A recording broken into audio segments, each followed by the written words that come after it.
Bienvenue à vous, bonjour à tous, bienvenue dans votre émission Ensemble, c'est mieux. On vous parlera d'un beau projet ce matin, un projet que va nous présenter Céline, bonjour. Bonjour, oui, ça va bien ?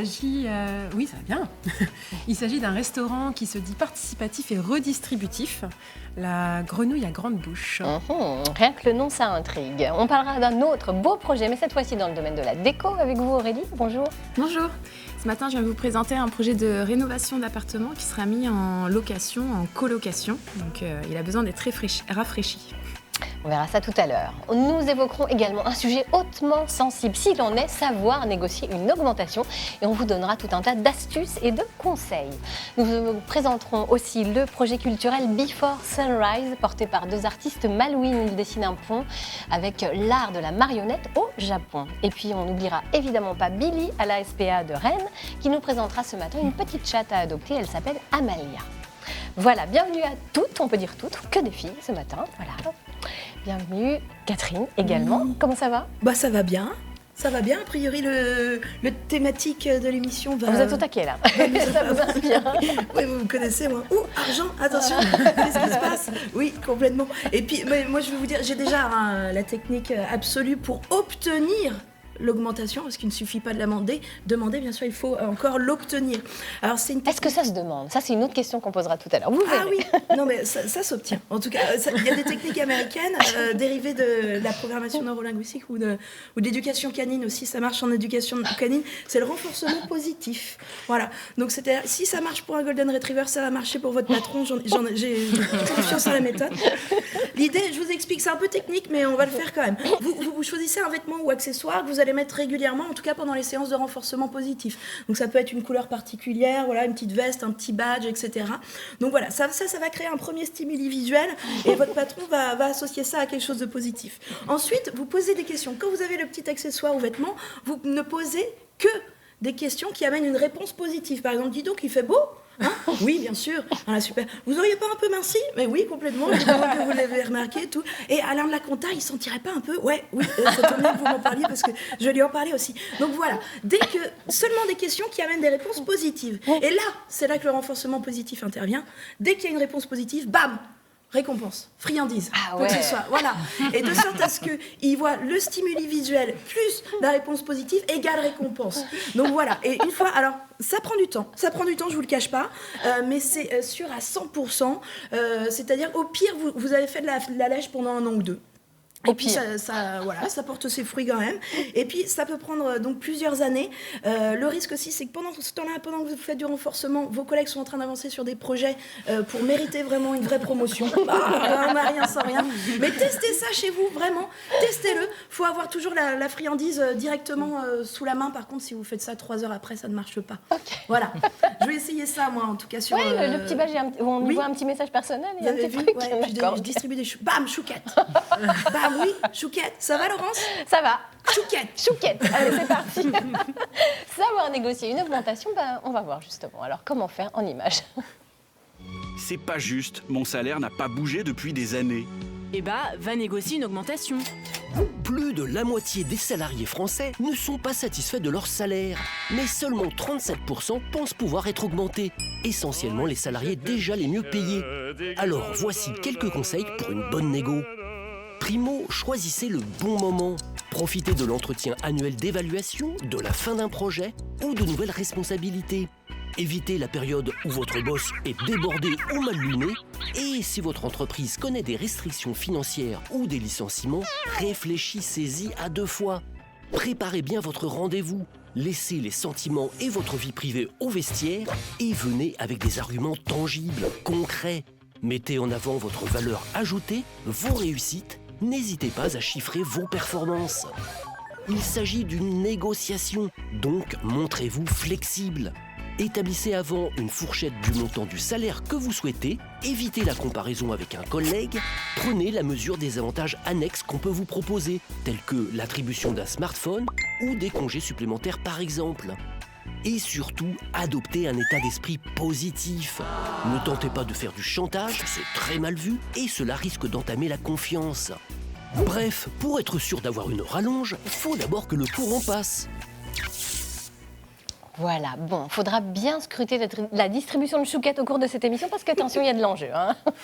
On va aller plus loin sur ce sujet.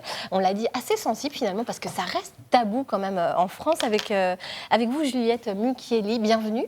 Merci. Vous êtes la directrice du développement d'Abaca, une entreprise de conseil en ressources humaines implantée sur le territoire depuis 18 ans, c'est ça ? Absolument.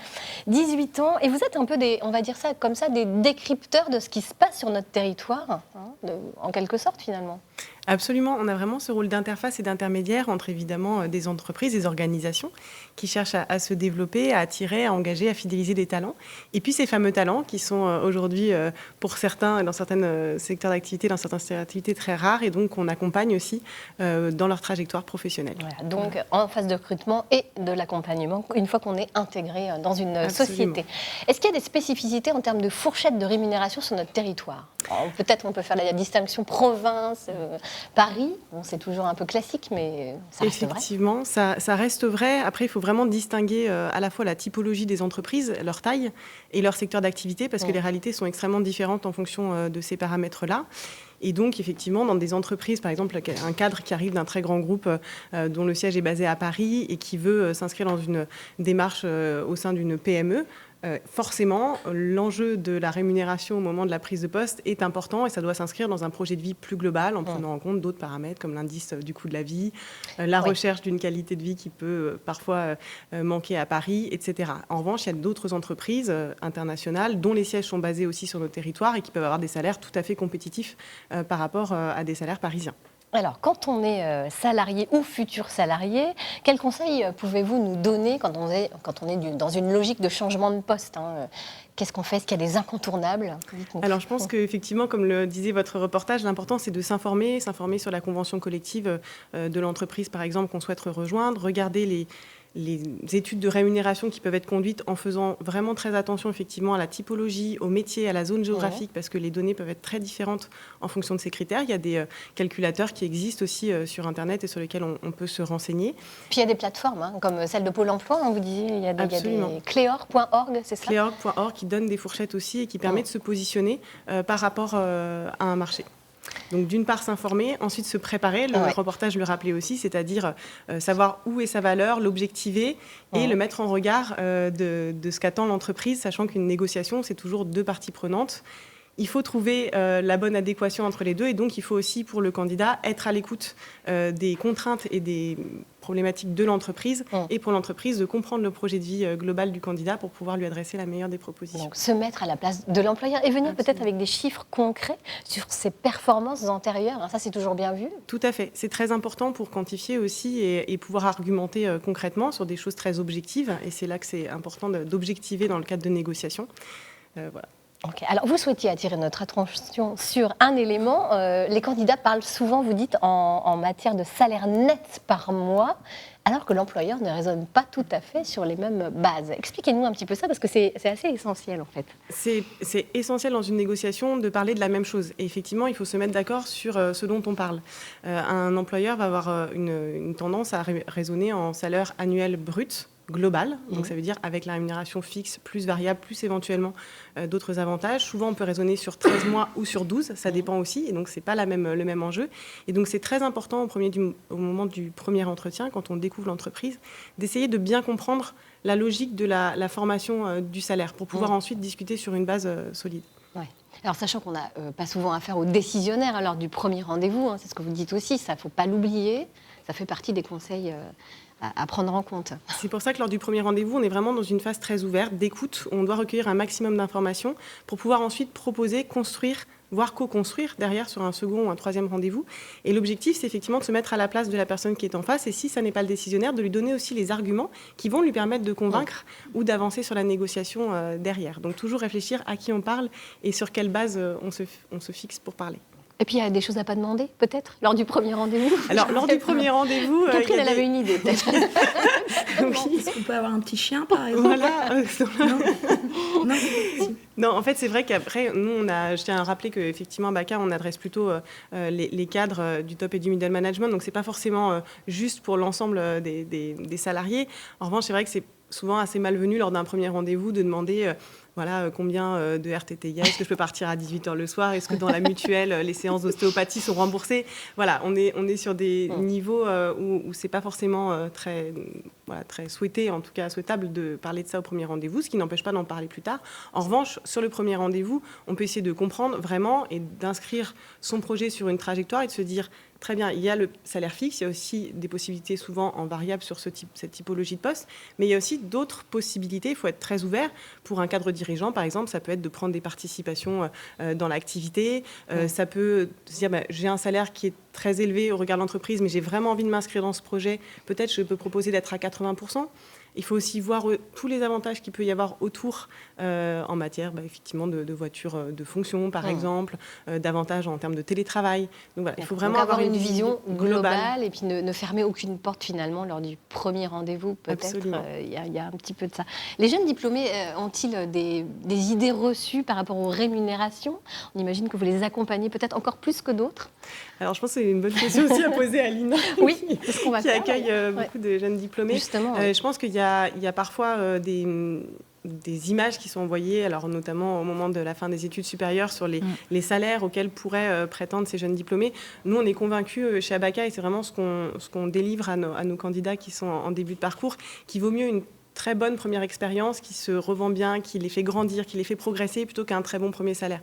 Et je pense qu'il faut aussi se frotter à la réalité de ce qui existe, et puis choisir une expérience qui les fera grandir au démarrage, et après de s'inscrire dans les trajectoires et de dire, à date, je rentre avec ce salaire-là, et puis peut-être que dans 3 mois, je sais qu'il y a des dispositifs, certaines entreprises qui sont très proactives en la matière, je peux renégocier, je peux mettre en place du variable, et donc je ne m'inscris pas.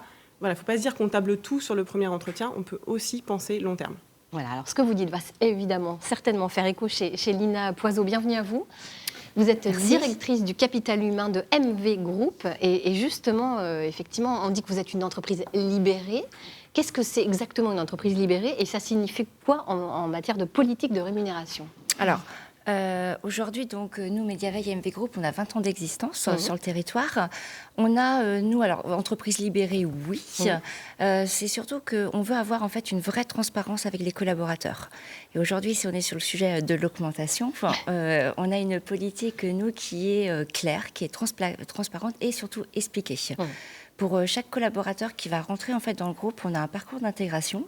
Et lors de ce parcours d'intégration, il y a un module sur notre politique de rémunération pour qu'elle soit bien comprise et surtout pour que chacun puisse en fait aussi se projeter. Et effectivement, comme le disait Juliette, on accueille en fait à peu près entre 50 et 60 collaborateurs par an. Essentiellement de jeunes collaborateurs qui sortent de l'école, donc c'est vrai que c'est leur première expérience. Après, on a souvent aussi des collaborateurs qui ont 2-3 ans en fait, d'expérience, ou de plus en plus des collaborateurs qui ont fait 3 ans à Paris et qui souhaitent revenir sur le territoire. Donc, on a des politiques qui sont adaptées sur la gestion et l'évolution de carrière. Notre principe, alors je vais essayer de vous l'expliquer pour qu'il soit clair, on n'a plus aujourd'hui, nous, d'entretien professionnel ou annuel comme il y avait, on a, nous, des parcours de progression. Donc, c'est-à-dire que le collaborateur, quand il va rentrer dans l'entreprise, on va avoir un échange avec son manager, avec moi, pour savoir à peu près où il est, vers où il veut aller. Et vers où il veut aller, on va lui donner en fait des objectifs. Et après, ça va être à lui de revenir vers nous en disant, voilà, j'ai atteint mes objectifs, donc je souhaite avoir un entretien qui va du coup déclencher soit une augmentation de salaire, soit une évolution de poste. Mais donc, le collaborateur est maître de son parcours de progression. Et ça, c'est important. C'est ce qu'on veut en fait aujourd'hui parce que chaque collaborateur avance différemment. Avant, on avait des entretiens une fois au mois de juin, une fois au mois de décembre. Mais on a des collaborateurs qui vont avancer beaucoup plus vite. Le délai de 6 mois peut être atteint en 3 mois et d'autres collaborateurs, il va falloir un peu plus de temps. Nous, notre objectif, c'est que chaque personne est différente et on veut adapter en fait la progression à chaque collaborateur. D'accord. Donc, c'est ce qu'on disait avec Juliette à l'instant. En fait, même si on démarre avec un salaire bas, il faut avoir une vision à long terme. Et finalement, on peut augmenter assez vite son salaire. Oui. Nous, on a des collaborateurs qui peuvent avoir 2 ou alors peut-être moins, mais 3 augmentations de salaire par an. Ah oui. Mais tout C'est pas mal, c'est une bonne tout moyenne. dé- tout dépend. Ça va faire des envies. Beaucoup de chouquettes. Beaucoup de choquettes. Mais tout dépend effectivement déjà l'ancienneté qu'on a, l'expérience qu'on a. Mais voilà, c'est des choses aujourd'hui qui peuvent arriver. Et pour moi, il ne faut pas que l'augmentation, le salaire soit tabou. Il faut que ça soit clair, il faut que ça soit exprimé, il faut qu'on puisse en parler. Ouais. Et pourtant, ça reste tabou. On voit les chiffres et ça qui étaient restera. donnés. C'est un sujet très français, là. Mais oui. Le salaire en France est très tabou.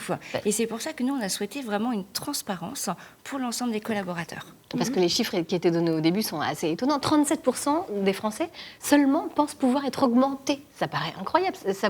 Non, ça vous surprenait pas trop, Juliette?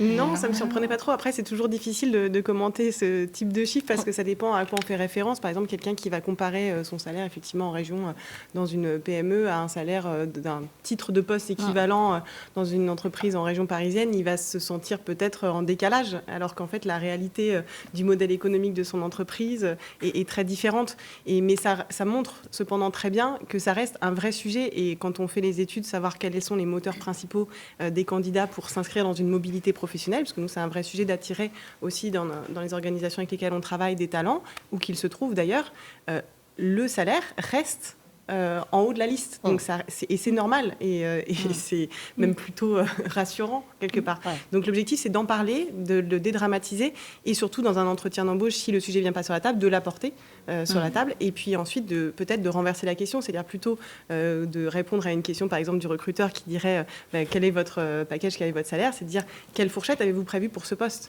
et d'avoir aussi de l'information pour ensuite pouvoir co-construire ensemble quelque chose qui soit gagnant-gagnant pour les deux parties.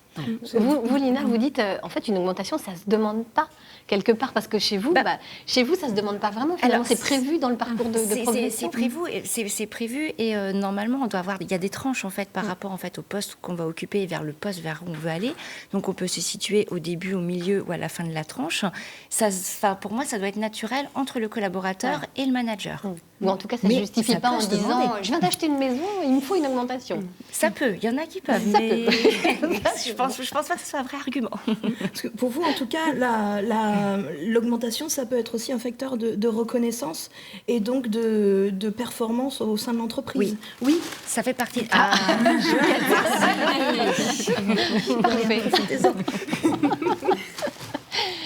Qu'est-ce qui fait qu'on obtient une augmentation? Est-ce qu'il y a des astuces? Est-ce qu'il y a des conseils? C'est quoi? C'est l'implication dans l'entreprise? C'est des résultats? Alors nous, on a des critères. Les critères sont clairs. Je vous ai amené un petit fascicule en fait qu'on distribue à chaque collaborateur avec le chat. Vous allez avoir une deuxième chouquette. Mais c'est mon objectif. Où effectivement on a en fait on part de notre politique et on a à l'intérieur les critères qui font que aujourd'hui on peut avoir une augmentation. Effectivement, on a l'état d'esprit, on a le respect des valeurs de l'entreprise, on a la satisfaction client qui chez nous est très très important. Et il y a la montée en compétences et effectivement l'implication personnelle. On a des collaborateurs qui vont s'impliquer plus que ce qu'ils devraient. Donc pour moi, c'est aussi une forme de récompense, de mérite. D'accord. Est-ce qu'il y a des astuces, Juliette, pour avoir plus de chances d'avoir une augmentation? Est-ce qu'il y a un bon timing à respecter? On imagine qu'il y a des moments où c'est pas trop le moment, justement, de demander une augmentation. Mais... Et je voulais rebondir sur ce que disait Lina, parce que c'est très important. En fait, c'est pour les entreprises, et c'est aussi notre rôle côté conseil, c'est de vraiment, sur chaque type de poste, sur chaque métier au sein de l'entreprise, de mettre en place des grilles qui comportent un certain nombre d'items sur le plan des compétences à acquérir, des objectifs à atteindre, qui sont différents pour un junior, pour quelqu'un d'expérimenté, pour quelqu'un de confirmé, et puis des aptitudes comportementales ou de vie en collectivité au sein de l'entreprise, plus culturelles, plus valeurs. Et donc c'est important, je pense, pour le collaborateur d'avoir une vision très claire, en fait, qu'on soit bien sur les mêmes objectifs. Comme ça, on sait qu'est-ce qu'on a à faire pour aller chercher en fait l'augmentation. Ce qui peut être extrêmement frustrant et parfois ce qui empêche aussi des collaborateurs d'aller demander une augmentation, c'est qu'en fait ils ne savent pas sur quoi ils sont évalués et où est-ce qu'ils peuvent aller chercher tout à fait ça. La performance. Donc c'est aussi un travail important à réaliser côté RH, parce que c'est vraiment, et avec les managers en plus, qui sont les plus en prise avec le terrain et qui peuvent déterminer quelles sont les grilles d'évolution possibles pour qu'en face puisse être mis en place des augmentations. D'où l'importance d'avoir des critères très clairs, comme nous l'a expliqué. Des critères très clairs et partagés avec les managers. Et partagés avec les managers. Merci beaucoup à toutes les deux. Vous avez le droit chacune à une chouquette complémentaire. C'est parti. Ouvrons maintenant une page cuisine, si vous voulez bien, avec Jonathan, notre expert en environnement. Ce matin, il va nous donner des astuces pour cuisiner les restes. Eh bien oui. Bonjour, moi c'est Nathalie. Bonjour, moi c'est Sandra. Nous sommes venus voir Jonathan afin de découvrir une cuisine anti-gaspillage afin de ne plus jeter ses restes de légumes.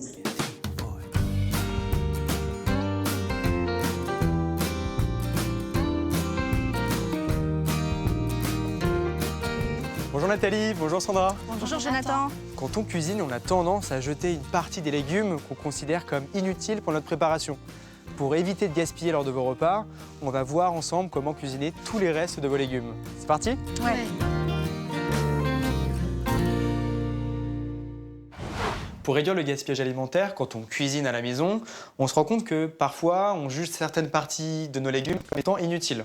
C'est le cas, par exemple, des fans de carottes.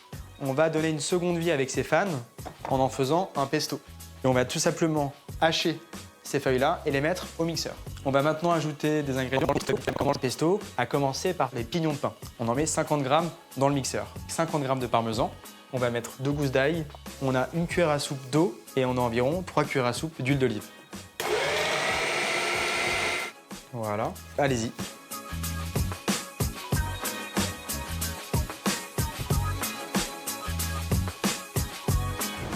Un autre élément de notre légume qu'on a tendance à jeter à la poubelle, c'est tout simplement les épluchures. Alors là, j'ai épluché des patates et des carottes et on va voir qu'on peut leur donner une seconde vie. Des chips. On va préparer des chips, exactement. Et pour les faire dorer, ces chips, on va ajouter 1 cuillère à soupe d'huile d'olive dans notre préparation. Quelques épices, du sel et du poivre. Et maintenant, on va pouvoir enfourner à 180 degrés pendant 20 minutes. J'adore. Excellent. C'est super bon.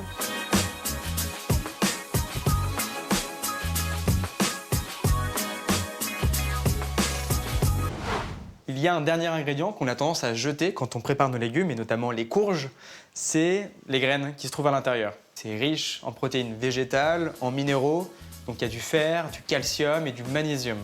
On va les évider avec une cuillère et on va enlever les filaments. Et on va ensuite mettre ces graines dans un torchon pour les faire sécher. Une fois que les graines de courge sont bien sèches, on va pouvoir les faire revenir à la poêle pendant 10 minutes à feu doux, avec un petit peu d'huile d'olive. Allez-y, elles sont encore un peu chaudes. C'est trop bon. Et voilà, avec des petites astuces très simples, on voit qu'on peut cuisiner tous les restes de nos légumes et éviter du coup de gaspiller. Génial. Merci Jonathan.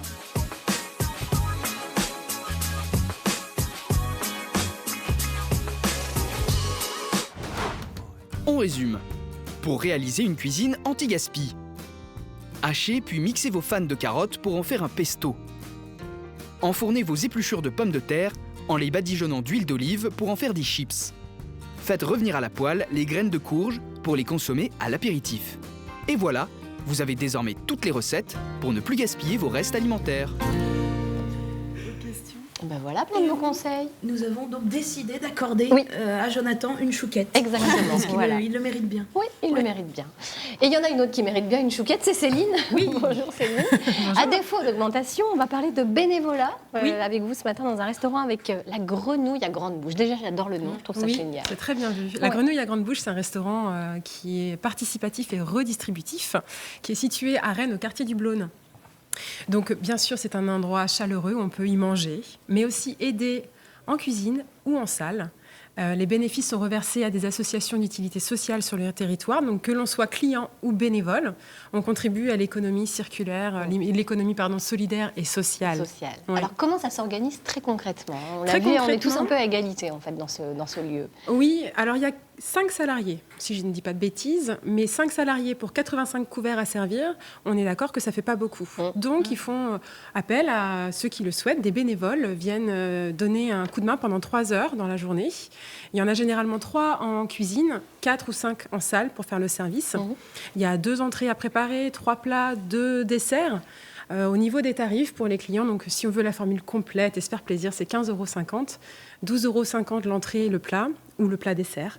Et donc, il y a une vraie attention portée aux produits. Comme Jonathan aussi, il n'y a pas de gaspillage, tout est optimisé. On cuisine des produits locaux, bio, donc c'est beau et c'est bon.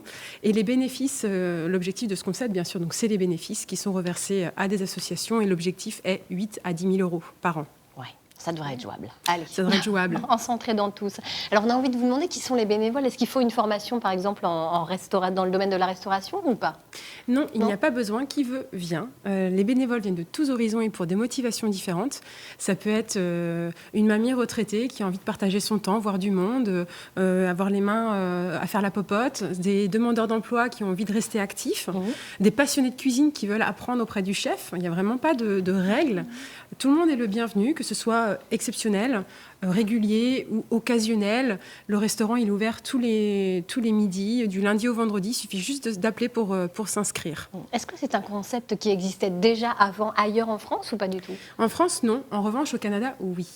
Ils se sont inspirés d'un modèle québécois. C'est le restaurant qui s'appelle Robin des Bois, qui a été créé en 2006.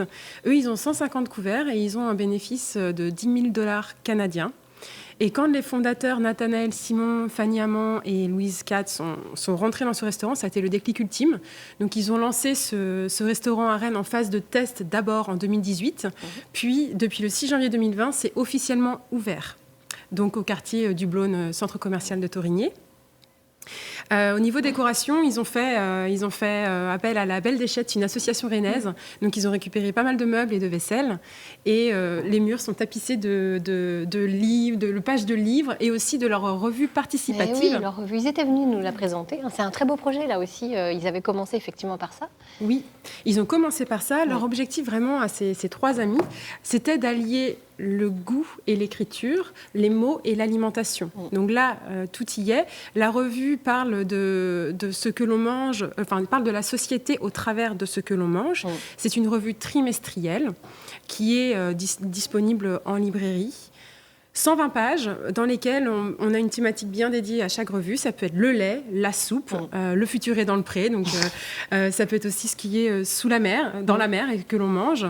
Je crois qu'ils ont fait un numéro coquin aussi. Oui, je n'ai plus le titre, mais j'ai beaucoup aimé la couverture. Ça parle de fesses aussi. C'était très pour sympa. Pour les gens qui sont intéressés. Oui, tout à fait. Mais c'est fait par des professionnels, mais pas que. Ils font appel aussi à des bénévoles pour avoir des sujets, des idées de sujets, des appels à texte, tester des idées recettes, des produits. Donc c'est participatif au même titre que le restaurant. Les bénéfices, donc la revue elle est à 13 € et les bénéfices sont reversés aux associations. Ça met un petit peu de beurre dans les épinards. Ouais. Aucune perte dans cette association, dans ce projet. Non. Voilà, c'est franchement un très beau projet. Vous le connaissiez, Constance? Non, pas du tout. Je viens de découvrir. Ça a l'air chouette. Ouais. Je savais pas que ça venait du Canada. Ouais, c'est vraiment... elle sort une chouquette, attention. Le Blône, c'est au sud de Rennes, c'est ça? Comment? Le Blône, c'est au sud de Rennes, c'est ça? Oui, le quartier du Blône, oui. Quartier du Blône, c'est au sud de Rennes? Oui. D'ailleurs, vous avez gagné une chouquette. Bon, pour la petite précision. Et on remercie d'ailleurs Agathe pour les photos qu'elle nous a fournies. Agathe Duchesne, notre chroniqueuse culinaire. Tout à fait. Qui est elle aussi, bien sûr. Elle fait partie du projet? Agathe a fait partie du projet, d'ailleurs c'est elle qui m'en a parlé, je la remercie parce que j'ai trouvé l'idée vraiment géniale, c'est pour ça qu'elle est valorisée aujourd'hui. Donc merci Agathe pour ces photos et l'idée. Exactement, merci beaucoup.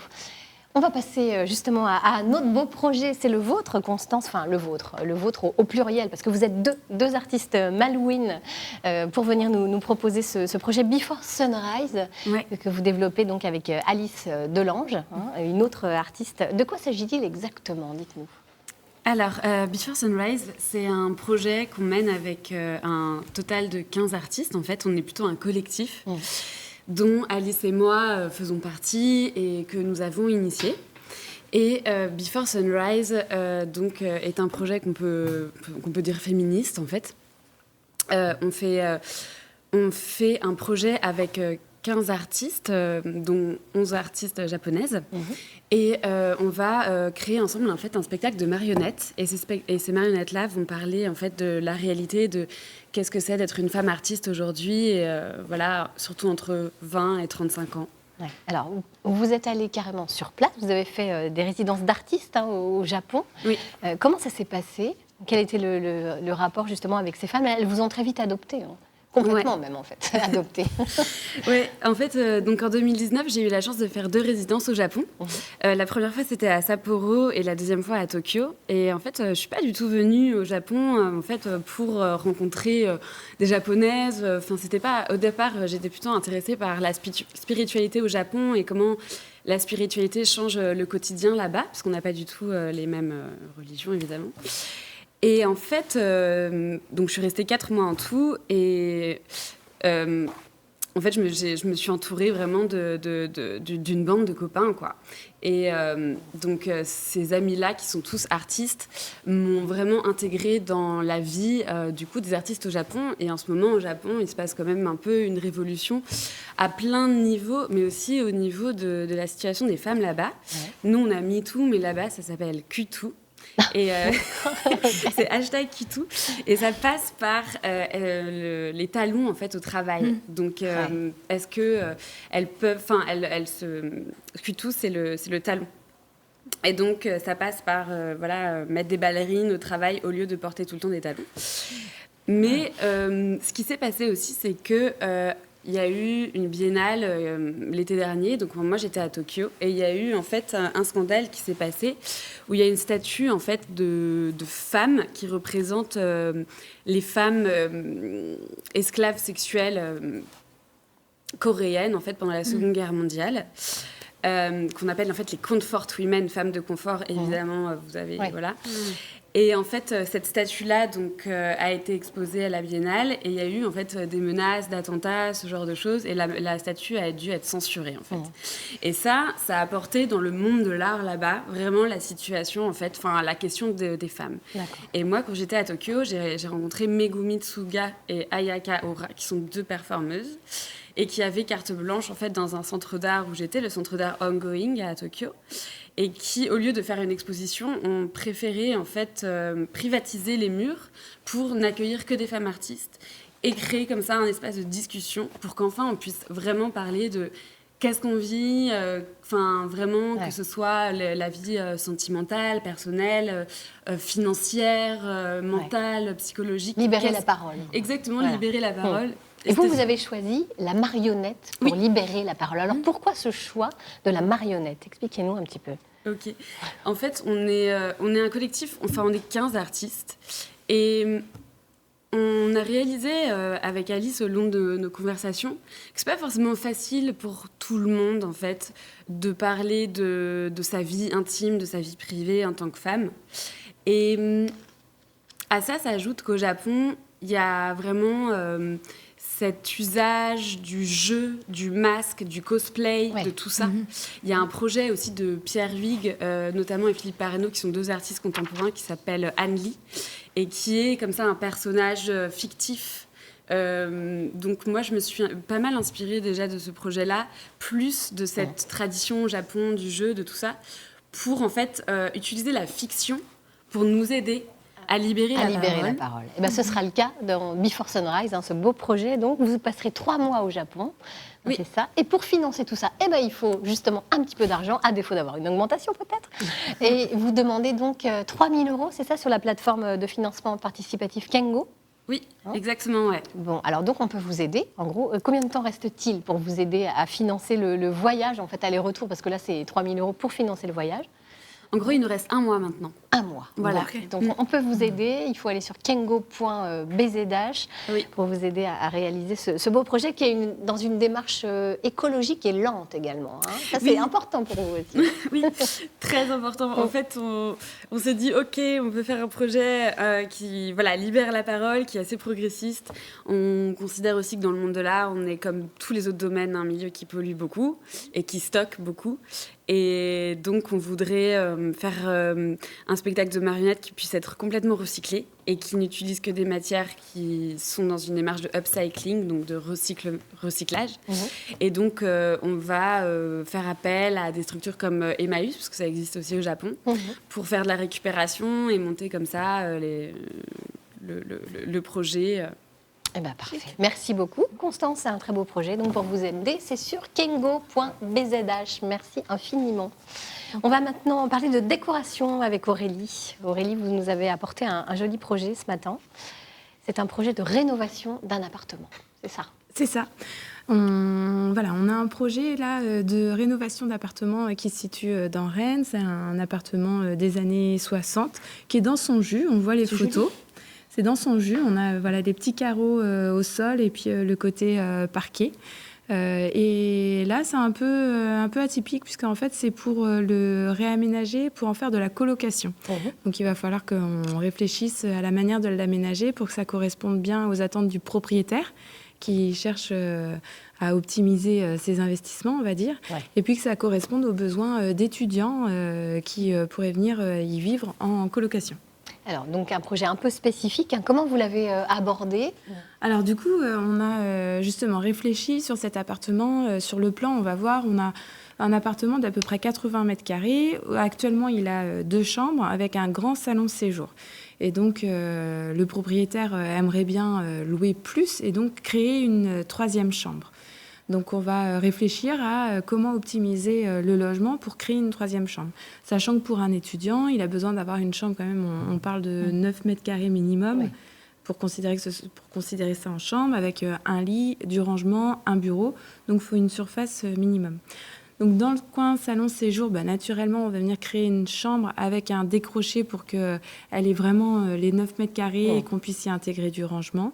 Et puis, dans le couloir, on avait un long placard, en fait, sur les photos, je ne sais pas si vous avez vu, avec la moitié en rangement et puis le reste, c'était la moitié pour passer et rentrer dans le couloir. Donc, on va le redécouper de manière assez astucieuse pour que ça crée des placards dans chaque chambre et qu'on conserve un cagibi pour ranger l'aspirateur, les valises, ce genre de choses. Comme ça, pas de jaloux entre les colocataires. Non, mais c'est important. C'est vrai, c'est vrai. C'est important, en effet, que chaque chambre ait le minimum avec au moins un lit, un bureau et du rangement. Et puis après, des espaces de vie communs qui soient sympas. Alors, donc là, on voit du coup le plan, ce que ça donne quand ça a été réaménagé. Ouais. Alors, on a envie de découvrir un petit peu cet appartement rafraîchi. On va voir ça un petit peu. Voilà. On a conservé du coup le sol avec le côté carrelage et la partie parquet.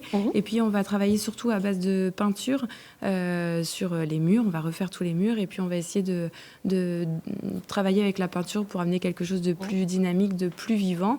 Donc, vous avez imaginé une ambiance pour chaque chambre? Oui, voilà. Ouais. On a imaginé une ambiance pour chaque chambre. C'est une première projection. Mais ça permet de se rendre compte un petit peu des volumes en utilisant du mobilier qui est standard, basique, mais du coup qui va être adapté. Là aussi pour à chaque fois optimiser les espaces. Et j'imagine si c'est des étudiants, c'est important d'avoir des espaces de travail aussi, des plans de travail dans chaque chambre. Des bureaux, c'est nécessaire. Et des rangements aussi. Voilà. Et gagne une chouquette au passage. Donc ça nous fait trois chambres de 9 mètres carrés. Et par contre, on va voir le salon séjour, il va avoir un petit peu diminué. Mais bon, dans la colocation, un petit séjour, ce sont de petites réceptions. Donc, ça lui fait grosse fiesta. Pour le propriétaire, c'est plutôt bienvenu de se dire qu'il n'y aura pas de grosses fêtes dans cet appartement parce qu'il y a une grosse réception et de la place pour le faire. Mais c'est bien d'avoir son espace de vie aussi, vraiment, où on peut être peinard aussi en coloc. Et puis, si on est en coloc, c'est aussi pour vivre ensemble, se retrouver, partager, échanger, grandir ensemble. Donc voilà, on a un beau séjour qui est, un plus petit séjour, mais d'une taille tout à fait adaptée pour 3 colocataires. Et puis on va avoir aussi rénové la cuisine et la salle de bain. Ça, c'était nécessaire pour créer des espaces ajustés dans la cuisine, avec un espace pour déjeuner dans la cuisine, on va le voir sur les photos. Et puis la salle de bain, normalement, c'est prévu pouvoir même mettre une machine à laver. Voilà. Ouais. Parce que même si on est étudiant, on peut laver son linge. Mais au contraire, c'est même on fait pas que les week-ends en rentrant chez les darons. Donc voilà. C'est un très beau projet. Est-ce que le propriétaire a prévu de le louer meublé ou pas? Avec vos suggestions meublées ou... Après, ça reste le choix du propriétaire de voir si il veut le louer meublé ou vide, sachant que pour des étudiants, meublé, c'est plus pratique, surtout quand ils viennent de loin. Mais voilà, c'est un petit budget parce que si ça casse ou quoi que ce soit, ça reste à la charge du propriétaire d'entretenir son appartement. Donc, il y a toujours un dosage à trouver sur ce qu'on met dans ces appartements. Parfait, merci beaucoup Aurélie. C'est un projet qui vous inspire? les autres. On aurait bien aimé avoir des colocations aussi jolies quand même. Ouais, tout à fait. Hein, franchement. Souvent, ils sont un peu à l'abandon, en effet, pour les apparts laissés en colocation. Bah, souvent. Parce qu'il ne faut pas abîmer, il ne faut pas... ces choses-là. Donc c'est bien d'avoir les deux, quoi, le côté pratique et en même temps esthétique.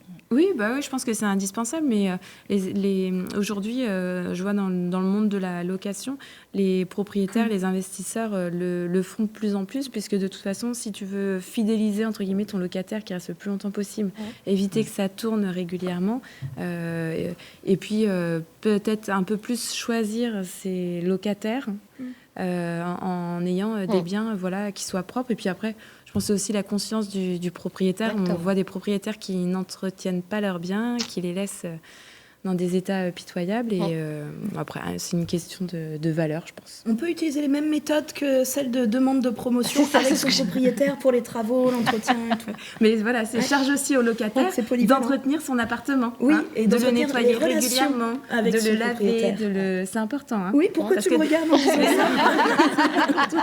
Donc offrir des chouquettes régulièrement à votre propriétaire, ça peut être une bonne idée. Merci beaucoup Aurélie. Allez, Catherine, c'est à vous maintenant. On va retrouver Billy. Un petit chat. C'est qui le patron chez vous? Eh ben, ce sera peut-être le petit chat, parce que c'est bien connu, c'est les chats qui commandent. On va voir si ce sera le cas d'Amélia. En tout cas, Billy est allé la voir. Bonjour tout le monde. Bonjour Billy. Comment ça va ce matin? De bonne heure, de bonne humeur? Toujours quand tu es là. Oh, c'est gentil, merci beaucoup. Alors cette petite demoiselle, je dis petite demoiselle parce qu'elle a l'air toute petite celle-ci. Oui, c'est bien une petite demoiselle, elle s'appelle Amalia. Elle est jeune du coup peut-être, non? Elle a une dizaine d'années. Ah oui, non. Pas du tout jeune. Non, c'est 10 ans. C'est juste un petit gabarit. D'accord. Donc c'est une petite minette qui a une histoire. Ouais. Elle a vécu dans une ferme. D'accord. Et en fait, dans cette ferme, malheureusement, les animaux n'étaient pas très bien soignés. Apparemment, parce que dès que tu dis le mot ferme, t'as vu, elle s'énerve tout de suite. Donc elle ne veut pas retourner à la ferme. Hein. Et du coup, il y a des gens formidables qui ont récupéré cette ferme. Et du coup, on les a aidés à récupérer les animaux errants, notamment les chats. Et du coup, on les a récupérés pour les mettre à l'adoption, parce qu'en plus, ils n'étaient pas du tout sauvages. Je vais dire errants, mais tu vois, canine quand même, parce que... Exactement. Donc, ils n'avaient rien à faire, en tout cas, dans cette ferme. Aujourd'hui, voilà, maintenant, elle est stérilisée. Il y a aussi tous ses copains qui sont à l'adoption également. Et elle attend, du coup, une famille. Alors, pas spécialement une ferme ou un pavillon.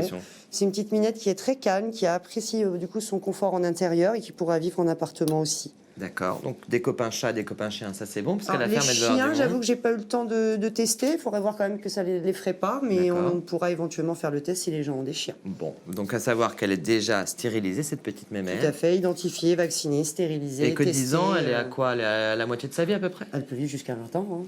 C'est ce qu'on lui souhaite en tout cas. Voilà. Eh ben écoutez, on recherche pour cette petite demoiselle qui s'appelait Amalia. C'est ça, Amalia? C'est ça, Amalia. Une belle petite maison. Bon, apparemment, Amalia, elle est plutôt intéressée par le côté orange que la caméra. Mais on vous fera des images pour vous montrer. Bah oui, Nanette, elle veut que des câlins. Bon, bon après-midi tout le monde. Bon après-midi. Ouais. Bah oui, Nanette. Et voilà, une qui va avoir sa petite chouquette. N'est-ce pas, Catherine? Bon, merci beaucoup à toutes d'avoir été avec nous. C'est déjà fini pour aujourd'hui. On se retrouve demain à 10h45. Vous savez de quoi on parlera? Eh bien, des vertus du rire. Je crois que ça n'est plus à démontrer. En tout cas, sur ce plateau, c'est clair et net. Allez, on vous souhaite une excellente journée sur France 3 Bretagne. À demain, Kenavo.